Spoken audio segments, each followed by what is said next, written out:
오늘 우리에게 주신 하나님의 말씀을 우리 함께 읽겠습니다. 사도행전 21장 12절부터 14절 우리 세 절 말씀을 한음성으로 같이 읽겠습니다. 시작. 우리가 그 말을 듣고 그곳 사람들과 더불어 바울에게 예루살렘으로 올라가지 말라 권하니 바울이 대답하되 여러분이 어찌하여 울어 내 마음을 상하게 하느냐. 나는 주 예수의 이름을 위하여 결박당할 뿐 아니라 예루살렘에서 죽을 것도 각오하였노라 하니 그가 권함을 받지 아니하므로 우리가 주의 뜻대로 이루어지리다 하고 거쳤노라. 아멘. 할렐루야. 우리 한번 앞뒤 좌우로 인사하겠습니다. 하나님은 항상 오르십니다. 한 번 더 인사하겠습니다. 하나님은 항상 선하십니다. 오늘 또 이렇게 귀한 우리 성도 여러분들을 또 함께 만나고 또 주 안에서 예배 드릴 수 있는 은혜가 함께함을 진심으로 감사드립니다. 이번 한 주간 그리고 2023년도에 기쁨과 성령이 충만한 믿음의 길에서 승리하시고 하나님이 저와 여러분을 형통의 길, 목적을 완수하며 살아가는 그런 인생길 되도록 늘 함께 하시고 있음을 믿고 오늘 이 사도행전 21장에 있는 이 말씀 가지고 우리가 이 형통의 길을 걸어가려면 많은 어려움이 있습니다. 그것도 우리가 예측할 만한, 우리가 뻔히 보여지는 위기, 또 장애물, 또 우리를 힘들게 할 일들 있는데 그럼에도 불구하고 우리가 어떻게 끝까지 형통의 길, 목적을 완수하면서 살아갈 수 있을까? 우리말 사전에 보면 형통이라고 하는 말을 이렇게 번역을 해놓습니다. 모든 일이 뜻과 같이 잘 되어감, 이런 뜻입니다. 여러분, 모든 일이 뜻과 같이 잘 되어간다. 누구 기준으로 보는 걸까요? 내 기준으로. 내가 바라는 것, 내가 원하는 것, 이것이 잘 되어가는 것을 세상 사람들이 볼 때 이게 형통이다 라고 그렇게 이야기하는 거죠. 그런데 성경의 의미는 그런 의미로 형통의 단어를 쓰는 것이 아닙니다. 성경에는 이 형통이라는 단어가 67번 나오고요. 그런데 번역이 되었는데 공동 번역이나 현대인의 성경 번역에는 형통이라는 단어가 없습니다. 거기에는 이렇게 번역이 되어 있어요. 예를 들면 시편 118편 25절에 보면 우리말로 지금 우리가 갖고 있는 성경에는 형통하다 이렇게 되어 있는데 이것을 번역하기를 승리를 주소서, 그리고 현대인의 성경에 보면 성공을 주소서 이렇게 번역이 되어져 있습니다. 그런데 신약 성경에는 이 형통이라는 단어가 안 나오고요, 구약 성경에만 나오는 단어입니다.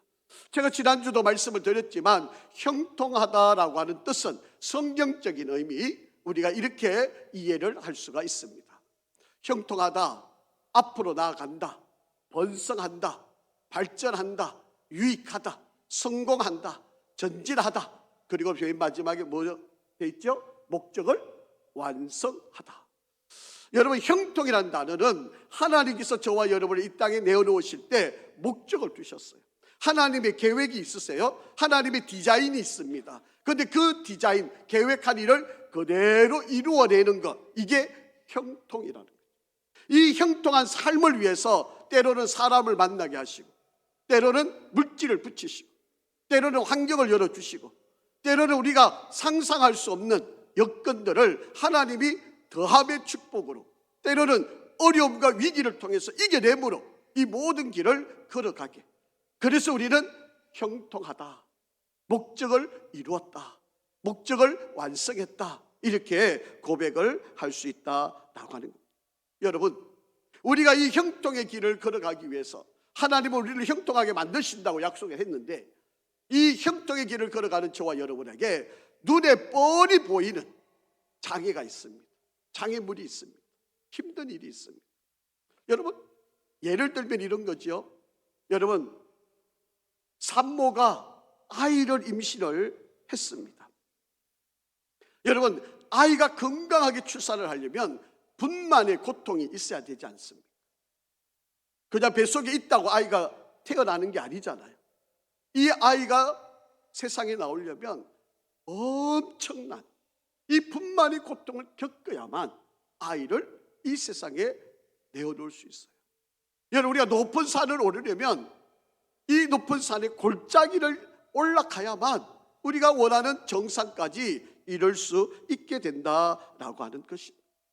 여러분, 학생들이 어떤 목표를 정하고 대학이나 아니면 내가 원하는 그런 시험을 준비하고 있는데 그냥 내가 할 거 다 하고 놀 거 다 놀고 내가 하고 싶은 거 원하는 대로 그렇게 하면서 내가 목표를 이룰 수 있겠습니까?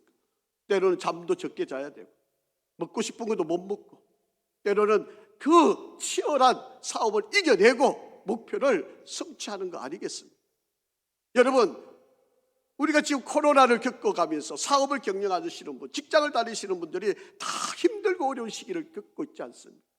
눈에 보이는 뻔한 어려움, 장애들이 다 있게 마련입니다. 더더욱이나 2023년도에는요 불확실한 시대입니다. 아니, 초불확실성의 시대입니다. 어느 하나 우리가 예측할 만한 것이 없는 바로 그런 시대를 우리가 살아가고 있다라고 하는 거예요. 아마 저와 여러분 사이에도 개개인적으로 여러분 앞에 눈에 보이는 장애물들이 다 있을 겁니다.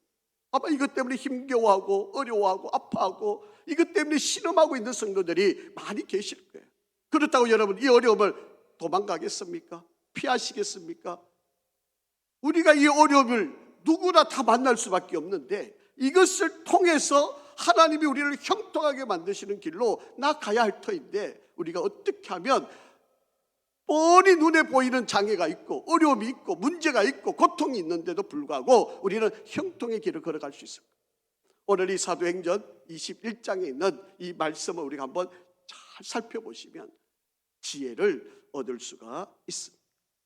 첫 번째는요, 우리가 눈앞에 분명히 예측이 되지만 우리가 분명히 어려움이 있을 거라고 다가와 있는 또 내 몸에 직접 다 부딪혀 있는 그런 상황이 있지만 이것을 보는 게 아니라 그 상황 속에서도 하나님께 무릎을 꿇고 기도하는 거예요. 오늘 본문의 내용은 이렇습니다. 사도 바울이 3차 전도 여행을 마치고 지금 예루살렘으로 가고 있는 바로 그런 여정 가운데 있는 이야기입니다. 사실은 사도 바울이 5번째 예루살렘으로 올라가고 있는 일인데 예루살렘에 흉년이 들고 어려워서 이방인들이 구제 헌금을 보내줘가지고 이 바울이 예루살렘 교회에 이 구제 헌금을 전달하기 위해서 지금 가고 있는 바로 그런 상황이었습니다. 그런데 예루살렘에 가면 사도 바울에게는 눈에 뻔히 보이는 핍박과 어려움이 다가와 있다는 것을 알 수가 있습니다. 자, 우리 20장 20절 한번 보겠습니다. 유익한 것은 무엇이든지 공중 앞에서나 각 집에서나 꺼리낌 없이 여러분에게 전하여 가르치고 라고 그렇게 말씀하고 있습니다. 여러분, 자기에게 어떤 위험이 다가온다는 것을 이 사도 바울은 지금 예감하고 있어요. 예루살렘에 가면 자기를 결박하고 자기를 죽일 수도 있다고 하는 위험이 바로 이 사도 바울에게 지금 다가와 있는 바로 그런 상황입니다. 그래서 이 뻔히 보이는 두려움, 뻔히 보이는 장애, 예루살렘에 가면 죽을 수도 있다고 하는 이 상황이 눈앞에 있지만 사도 바울은 이것 때문에 피하여서 돌아가는 사람이 아니었다라고 하는 이야기입니다. 여러분, 아까 산모 이야기를 했는데 여러분 이제 10달 동안 뱃속에 있다가 이제 이 아이가 병원에 가서 이제 아이를 낳아야 됩니다. 누가 와서 이야기합니다. 당신 아이 낳을 때 힘들 거야, 고통스러울 거야, 괴로울 거야. 그런다고 산모가 병원 안 가겠습니까? 여러분, 내가 이 아이를 낳으려면 당연히 힘들어하고 아파야 하고 정말 고통스러운, 그게 얼마의 시간이 지나는지 모르지만 그것 때문에 얼마나 괴로움을 겪어야 한다는 거 당연하지만, 그러나 이 아이를 얻으려면 바로 이 산모의 고통이 있어야만 되는 거 아니냐라고 하는, 이거 두려워서, 이거 무서워서 뻔히 보이고 예측되는 이 고난 때문에 내가 포기해버리면 이 아이가 어떻게 되겠습니까? 그렇게 할 수는 없는 거잖아요. 그렇게 해서는 안 되는 거 아닙니까?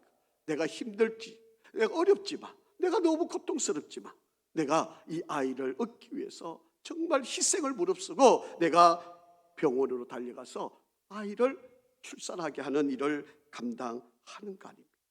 자, 3절 한번 보시겠습니다.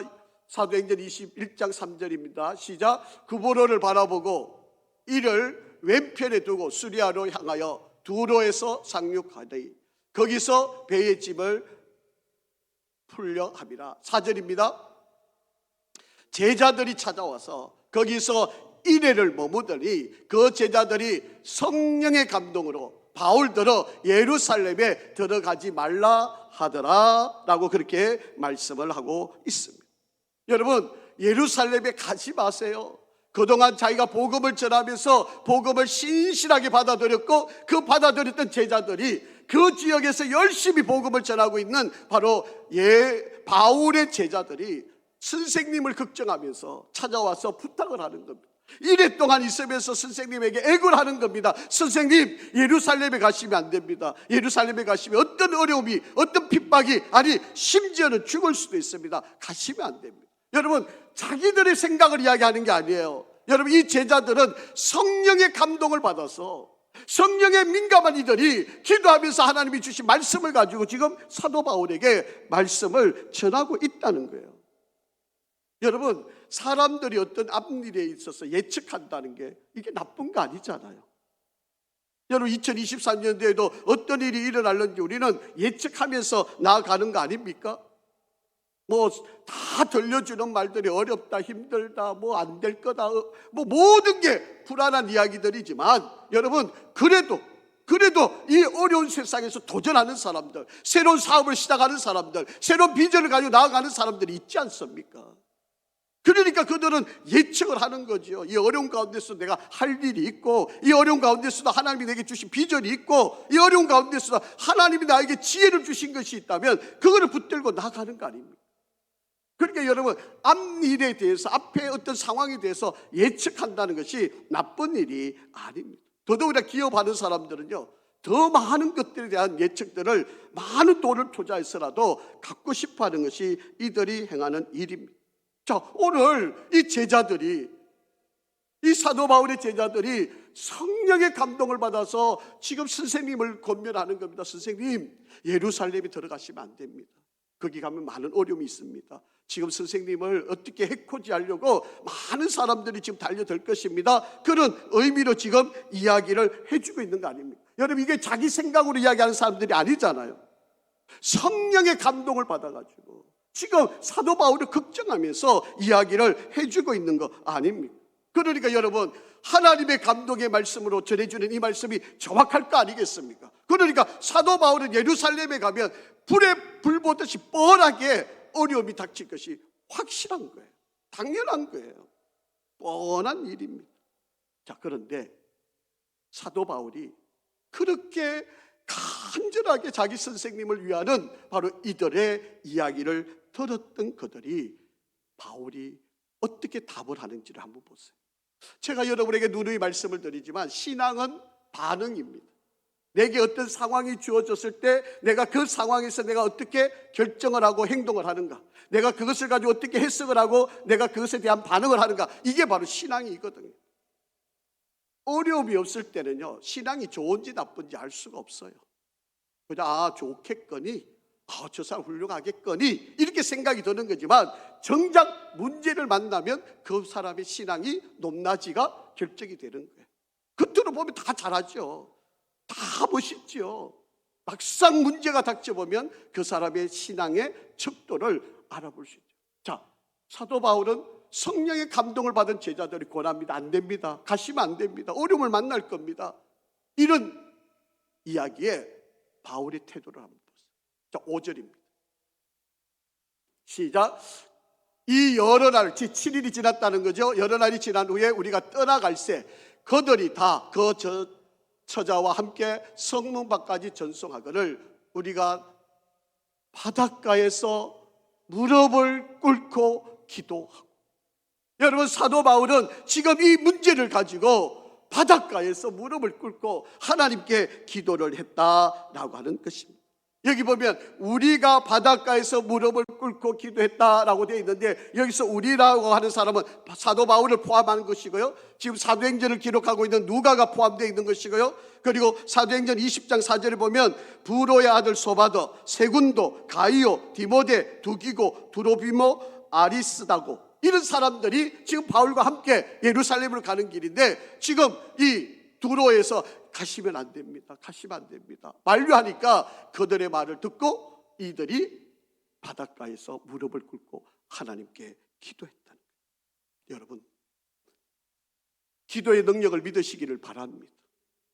하나님께서 이 어려운 시기에 우리를 형통의 길로 인도하시기 위해서 저와 여러분에게 문제만 보지 말고, 문제에 굴복하지 말고 하나님께 무릎 꿇고 기도하라고 지금 우리에게 호소하고 있는 메시지를 들으시기를 바랍니다. 여러분, 어렵지 않습니까? 지금 여러분 지금 힘들지 않습니까? 지금 여러분 문제 있지 않습니까? 그냥 또 하루 넘기시겠습니까? 또 이 상황, 이거 뭐 또 지나면 그만이. 그렇게 지나면 안 됩니다. 하나님은 여러분을 통해서 하나님이 계획한 일을 이루기를 원하세요. 하나님은 여러분에게 작정하고 계획하고 뜻을 정한 디자인해 놓은 삶이 있습니다.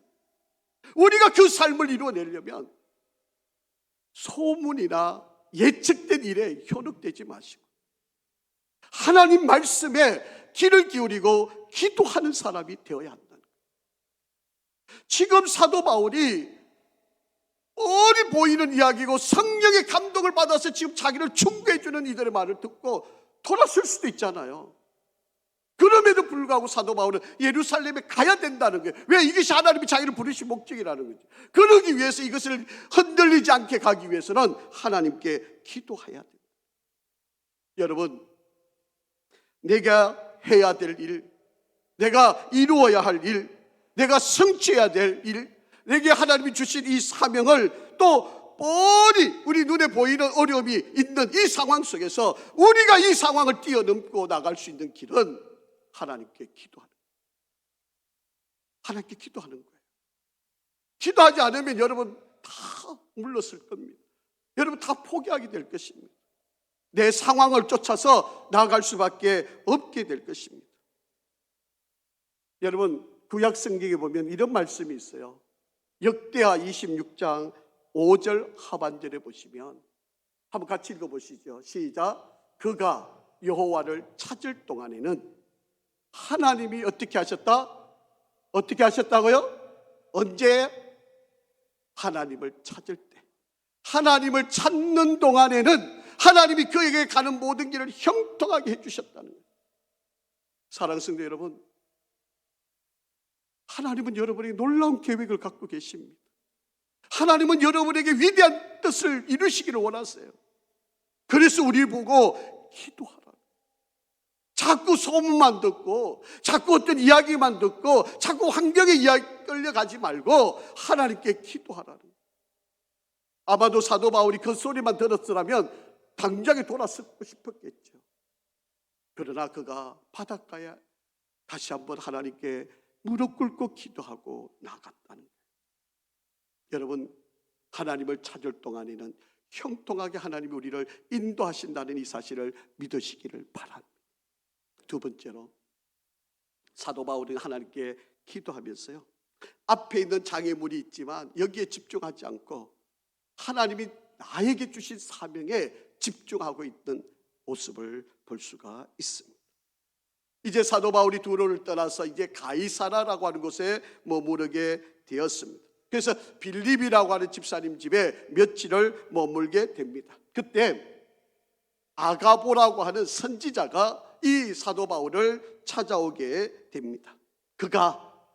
이 아가보라고 하는 선지자가 사도 바울에게 찾아와서 해주고 있는 말을 한번 들어보세요. 자, 11절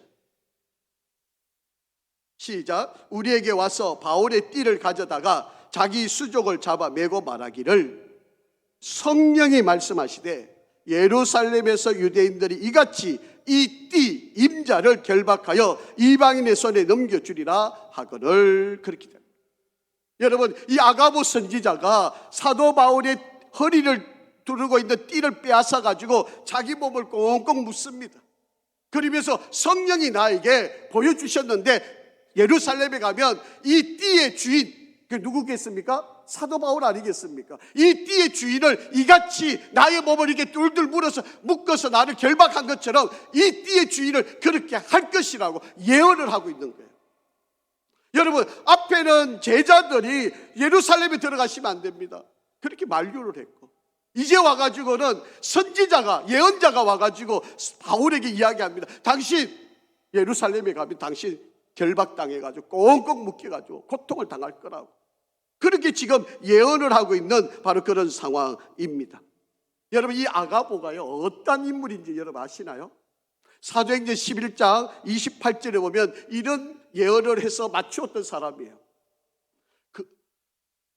그 중에 아가보라 하는 한 사람이 일어나 성령으로 말하되 천하에 큰 흉년이 들리라 하더니 글라우디오 때에 그렇게 되니라 라고.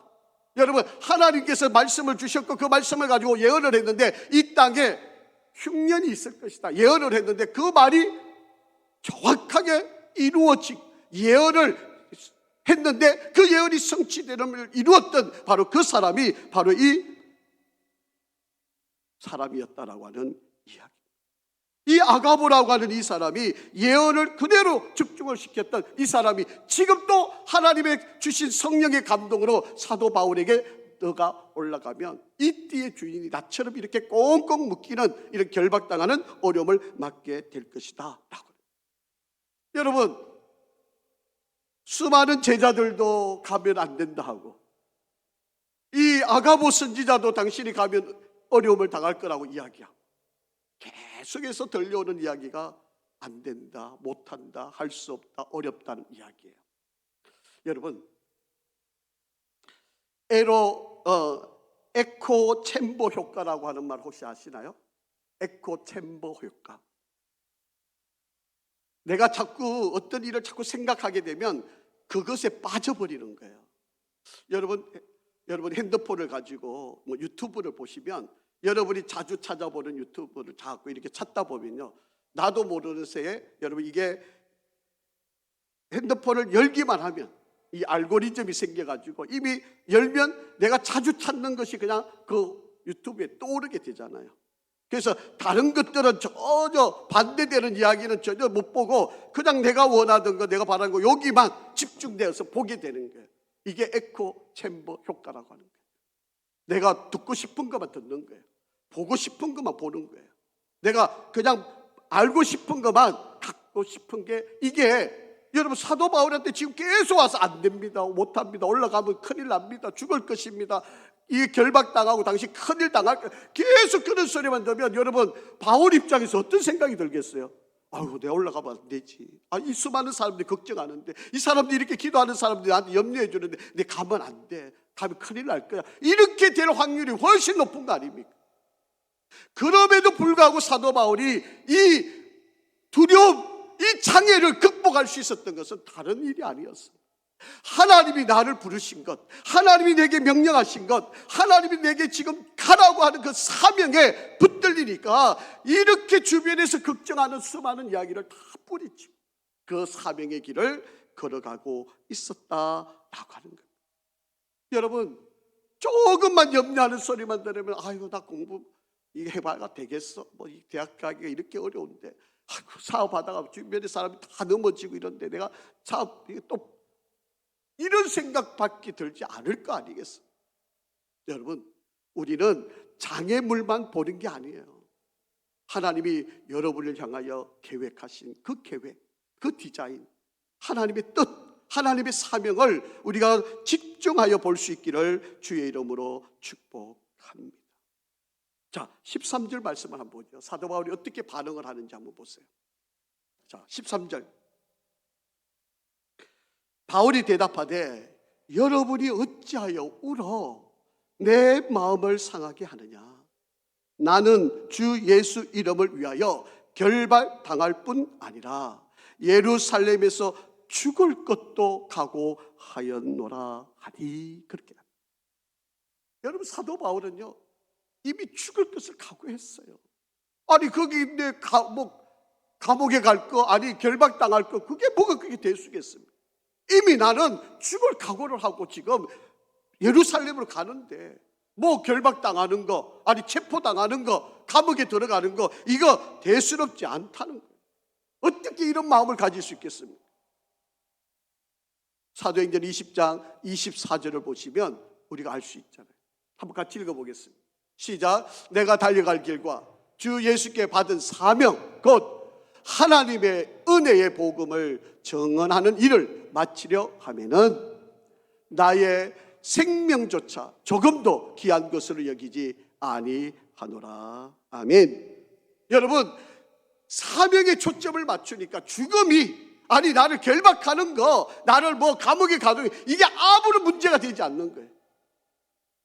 오로지 사도 바울에게는 사명만 바로 그가 집중했다라고. 여러분, 우리가 어떤 목표를 이루어가며 어려움이 있는 것은요, 당연한 일입니다. 내가 하나님의 뜻을 이루기 위해서 내게 오해를 받고, 때로는 손가락질 당하고, 때로는 비판을 받고, 때로는 고통을 당하는 거, 여러분, 이것은 당연한 일이에요. 여러분, 산모가 어떻게 이 아이를 낳기 위한 고통이 없이 어떻게 아이를 얻겠습니까? 우리가 사업을 하는데 어떻게 그냥 순탄한 길만 걸어가지고 사업이 다 잘 되겠습니까? 다 고비가 있고 위기가 있고 어려움이 다 있는 거 아닙니까? 여러분, 죽음이 없이 부활이 어떻게 있겠습니까? 십자가의 죽음의 고난이 있었기에 부활이라고 하는 영광을 이룰 수 있었던 거 아니겠습니까? 사랑하는 성도 여러분, 여러분에게 정말 하나님이 주신 사명을 끝까지 붙드는 은혜가 있기를 주의 이름으로 축복합니다. 세 번째로 사도 바울은요, 내 뜻이 아닌 하나님의 뜻에 붙들려 있었기 때문에 그 앞에 그 험한 위기가, 어려움이, 죽음 같은 고통이 찾아와도 그는 이 길을 걸어갈 수 있었다라고 하는 겁니다. 여러분, 제자들이 왜 그 말을 했겠습니까? 여러분, 아가보 선지자가 왜 그 먼 길을 찾아와서 사도 바울에게 이 말을 했겠습니까? 사랑하기 때문 아닙니까? 바울이 너무 귀한 존재이니까 해함을 당하면 안 된다고 생각했기 때문 아니겠습니까? 뭐 미워가지고 가지 마라, 그런 이야기가 아니지 않습니까? 너무 소중하니까, 너무 귀한 분이니까, 해를 당하고 어려움 당하는 일을 볼 수가 없으니까, 이들이 너무 사랑하니까 가시면 안 됩니다. 성령이 나에게 감동을 주셔서 그 길에 가면 이런 일이 일어날 겁니다. 이렇게 지금 바라보고 가시면 안 됩니다 라고 만류를 하는 거 아닙니까? 그런데 여러분, 하나님이 그들에게는 이런 일이 일어날 거라는 거 보여준 거지 가는 길을 막으라고 한 거 아니잖아요. 그러니까 모든 일에는요, 어떤 상황이 주어지면 그것을 어떻게 해석하느냐가 그래서 중요한 거예요. 믿음이 없거나 신앙이 없거나 하나님의 뜻을 모르는 사람은 아이고 이 길이 아닌가벼, 아이고 내가 뭐 굳이 뭐 이렇게, 내가 왜 이렇게 해야 돼, 이런 생각을 가질 수밖에 없는 거죠. 그러나 사도 바울은요, 뻔히 눈에 보이지만, 뻔히 고통을 당할 걸 알지만 그는 하나님의 뜻을 보고 이 길을 걸어갔다라고 하는 것입니다. 이게 내 생각을 하는 게 아니에요. 내 판단을 보고 어떻게 결정하는 게 아니라 하나님의 뜻을 보고 그는 결정을 했다라고 하는 거예요. 자, 14절 말씀 한번 보죠. 14절 시작. 그가 권함을 받지 아니하므로 우리가 주의 뜻대로 이루어지리다 하고 거쳤다. 여러분, 우리의 모든 길은 하나님의 뜻을 쫓아서 가는 겁니다. 뭐 내한테 유불리를 따지거나 나의 어떤 이익이나 불이익을 쫓는 것이 아니라 정말 이것이 하나님의 뜻인가? 이것이 정말 주님의 뜻인가? 이게 정말 주님이 원하시는 길인가? 이것을 바라보고 나가면 하나님은 우리를 진정으로 형통의 길, 목적을 완수하는 그 길로 우리를 인도해 주실 것입니다. 여러분, 사도 바울이 예루살렘에 갔어요. 자, 어떤 일이 벌어졌는지 한번 보시죠. 자, 30절 시작. 온 성이 소동하여 백성이 달려와 모여 바울을 잡아서 성전 밖으로 끌어내고 문을 곧 닫았다. 여러분, 결과대로 나온 거예요. 예측한 대로 나온 거예요. 예루살렘에 가서 핍박당하고 지금 쫓겨나면 성전에서 쫓겨나오고 결박당하는 일이 지금 눈앞에 뻔히 펼쳐지고 있는 거예요. 여러분, 하나님께서 사도 바울을 통해서 계획하신 일이 뭔지 아세요? 이방인들에게 가서 복음을 전하고 반드시 로마에 가서 왕 앞에 서서 복음을 증거하게 만드는 것이 바로 하나님께서 사도 바울을 향하신 계획이었어요. 자기 뭐 안전하게 보호하고 자기 출세하고 자기 돈 많이 벌고 뭐 자기 인기 누리고 이게 그것이 목적이 아니고요. 자, 한번 보시죠. 자, 23장 11절 시작. 그날 밤에 주께서 바울 곁에 서서 이르시되 담대하라. 네가 예루살렘에서 나와 나의 일을 정언한 것 같이 어디에서도요? 로마에서도 정언하여야 하리라 하시니. 이게 하나님의 계획이에요. 너가 예루살렘에 가지 않으면 로마까지 가는 일이 어려워지니까 하나님께서 너가 이 예루살렘에서 지금 복음을 전하고 있는 것처럼 너가 로마에 가서 내가 너를 세울 거다. 이게 하나님이 계획을 가지고 계셨던 거예요. 자, 그런데 한번 보세요, 여러분. 사도 바울이 예루살렘에 갔다가 붙잡혔어요. 그래 감옥에 갇혔어요. 여러분 잘 알고 있는 것처럼 사도 바울을 죽이려고 먹지도 않고 잠도 자지 않는 특공대가 있었잖아요. 40여 명의 특공대가 그냥 사도 바울이 있다거나 나타났다 하면 그거 빨리 쫓아가 그 사도 바울 죽이려고 그렇게 쫓아다니는 유대인들이 있었다니까요. 그러니까 사도 바울이 가면 위험할 거 아닙니까? 그러니까 하나님께서 사도 바울을 옥에 가두어 놓고 그를 로마 백부장과 로마 군인들이 지켜가지고 자기 돈 한 푼 안 들이고 나라 돈으로 배 태워가지고 로마까지 안전하게 인도해 가신 거 아닙니까? 만약에 자기가 갈라 그랬으면 얼마나 위험하고 어려운 일이 많았겠어요. 하나님이 로마에 세우기 위해서 하나님께서 이 모든 일들을 인도하셨다. 여러분, 2023년도 모든 사람이 예측하고 있는 것처럼 쉽지 않습니다. 여러분, 어려운 일이 많을 겁니다. 하지만 우리가 이겨낼 수 있는 것, 하나님 우리를 형통하게 하실 이유는 기도하는 것. 여러분, 기도줄을 다시 잡으시기를 바랍니다. 여러분 힘드시다면 여러분 그냥 대면대면 그렇게 살고 싶으면 어쩔 수 없는 일이고요. 하지만 여러분 다시 한번 내가 하나님의 뜻을 이루고 형통의 길을 걷기를 원하신다면 다시 한번 무릎 꿇고 하나님께 기도하는 은혜가 있기를 간절히 바랍니다. 그리고 하나님이 내게 주신 사명을 다시 한번 확고하게 붙드시기를 바랍니다. 내 뜻이 아닌 하나님의 뜻에 붙들리시기를 바랍니다. 제가 오래전에 읽은 책이기도 하고 생각날 때마다 가끔 읽는 책인데요, 여러분에게 한번 소개를 해드리고 싶습니다. 로리 베스 존슨이라고 하는 사람이 쓴 책인데 주식회사 예수라고 하는 책입니다. 이 책 속에 보면 이런 내용이 있어요. 제가 아주 좋아하는 구절인데 한번 자막에 나와 있으니까 한번 같이 읽어보시죠. 시작. 예수님의 성공에 대한 정의는 바로 하나님의 뜻대로 하시는 것이었다. 여러분 겟세마네 동산에서 하나님께 기도했던 예수님께서 바로 이제 십자가를 지셔야 돼요. 그때 그가 겟세마네 동산에서 땀방울이 핏방울이 되기까지 기도하시면서 하셨던 기도 내용이 뭐였습니까? 내 뜻대로 마옵시고 아버지의 뜻대로 이루어지기를 원하나이다. 이 기도였잖아요. 이 기도를 하시고 십자가를 당당하게 지셨던 거예요. 사랑하는 성도 여러분, 여러분 혹시 깨달으시는지 깨닫지 못하시는지, 여러분의 지금 하나님이 얼마나 놀라운 계획을 갖고 있는지 이해가 되든지 못 되는 분들도 있을 수 있습니다. 하지만 하나님 여러분을 이 땅에 무의미하게 그냥 그렇게 살아라고 이 땅에 보내신 사람은 아무도 없습니다. 하나님은 여러분에게 여러분을 향한 특별한 계획이 있습니다. 그렇기 때문에 여러분 이 하나님의 계획을 내가 완성하고 하나님께 가면 얼마나 칭찬하시겠어요. 야, 잘했다, 착하고 충성된 종아. 우리가 다 그런 소리를 들어야 될 분들 아닙니까? 그러기에 여러분 이 어려운 시기에 뻔히 보이는 위험들과 장애물이 있지만 기도의 줄을 붙드시기를 바랍니다. 하나님이 내게 주신 사명을 붙드시기를 바랍니다. 그리고 내가 원하는 것이 아니라 하나님의 뜻을 쫓아서 승리하는 우리 성도들이 되기를 간절히 바랍니다. 나에게 어떤 어려움이 있어도 고통이 있어도 하나님의 뜻이 이루어지기를 소망합니다. 2023년도 기쁨과 성령이 충만하시고 성령께서 인도하시는 대로 이 일들을 이겨가기를 축복합니다. 아버지 하나님 감사합니다. 힘든 시기입니다. 어려운 때입니다. 우리를 도와주시고 우리의 모든 길마다 선하게 인도하여 주시옵소서. 예수 그리스도 이름으로 기도합니다.